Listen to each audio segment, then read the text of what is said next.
Tales from the Darkside, Season 1, Episode 12, In the Cards.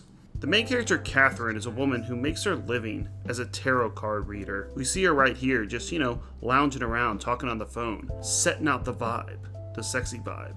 She actually doesn't believe in tarot card reading, but she makes a good living off of it, so she's willing to go along with the charade. This comes to haunt her in this episode, as you would assume.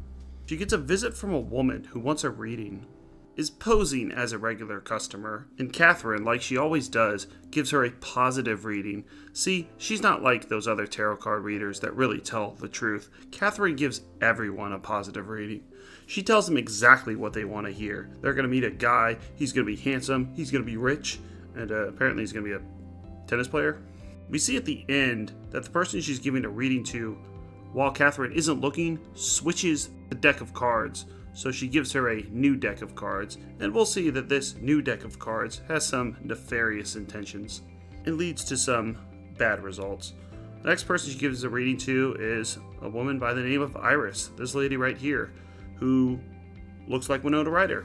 This Knight of Swords keeps coming up and terrible things keep happening. In the case of this, Iris's boyfriend ends up getting killed in a car crash right as she's doing this reading. This episode tends to take a pretty positive view towards tarot card reading. It's not trying to make fun of it or say that it's fake. In fact, the message seems to be that since Carolyn is a phony and doesn't believe in this stuff, that bad things are going to happen to her, and that the tarot card community is out to get her. It also seems by design that she really doesn't do anything to make herself actually look like a tarot card reader, look like a gypsy, do anything like that. She's just a regular white lady who has kind of grifted her way into this space. And she does a good job kind of representing that. Being friendly and telling people what they want to hear, but at the same time, not really putting in any extra effort in her setup, in her looks, or even the way she presents the tarot cards. Catherine keeps getting this Knight of Swords tarot card, which I, not being a gypsy or a tarot card reader, am gonna Google right now. So it looks like the Knight of Swords represents action, ambition, and intellectual prowess.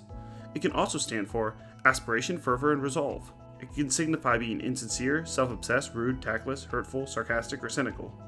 So I guess it's kind of negative, but I'm starting to think these tarot cards can just kind of mean whatever you want them to mean. Catherine attempts to get rid of these evil cards. She tries to burn them, she tries to throw them away, but come on, this is Tales from the Darkside. You know that's not going to work. The cards always keep appearing in her pocket. So she enlists the help of her other tarot card reader friend, and finds out that the first person she met before Iris was a girl by the name of Madame Marlena. Well, she went by Marlene. And this Madame Marlena is a rival tarot card reader who Catherine has been stealing away some of her customers with her very, very positive readings. So it seems like she's kind of getting revenge on her. So Catherine goes and visits Madame Marlena, but Madame Marlena has another reason for giving Catherine these evil deck of cards.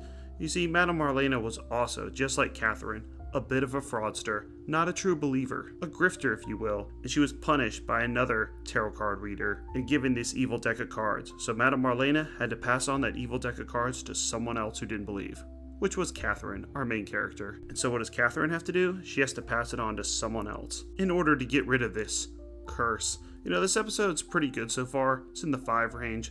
But the last third of this episode is really great. It turns really dark and actually gets a bit scary. So far, it's been pretty average fare. And it's definitely missing a Fleetwood Mac soundtrack. Maybe the song Gypsy? Is that too easy? So we get to the best part of the episode, the last third, where she just chooses another random tarot card reader and goes to her and tries to pass these cards off. But this does not exactly go as planned. We get a rare outdoor location. Well, it's probably a set, but it's supposed to be an outdoor location, where she's walking down this poorly lit alleyway and goes into a tarot card reader by the name of Miss McNeil. Now, this is what a tarot card place is supposed to look like. It's all dark, she looks the part, and it has a very spooky atmosphere. When Miss McNeil has her back turned to let in quote-unquote more light, Catherine switches the cards with her. This is one of the few Tales from the Darkside that actually made me jump. Once she leaves this tarot card area, she kind of gets killed by a mugger. She gets killed by a mugger in a really effective scene, and she just dies in this alleyway. So I think I'm feeling a 5 out of 10 for All in the Cards. It is close to a 6, and the last third, as I mentioned, is really good. You get a little scared because you really don't exactly know what's going to happen. She's going to attempt to switch these cards with the tarot card reader, and I thought maybe they would get into a fight, she would get caught, she would put a voodoo spell on her, but actually, she kind of gets her comeuppance with this mugger that seemingly kills her when she leaves the tarot card reading from Miss McNeil. And actually, Miss McNeil tries to warn her. She tries to warn her something bad is going to happen to her. And of course, Catherine just brushes this off because she doesn't believe in any of these readings. Though you would think she has this magic deck of cards that maybe something else is going on.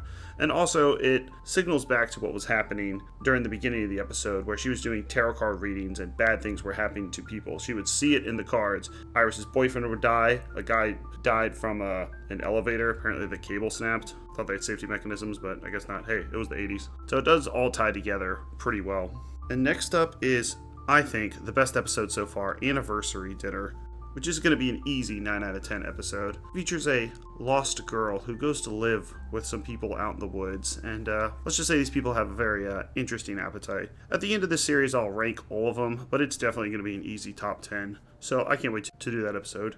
See ya.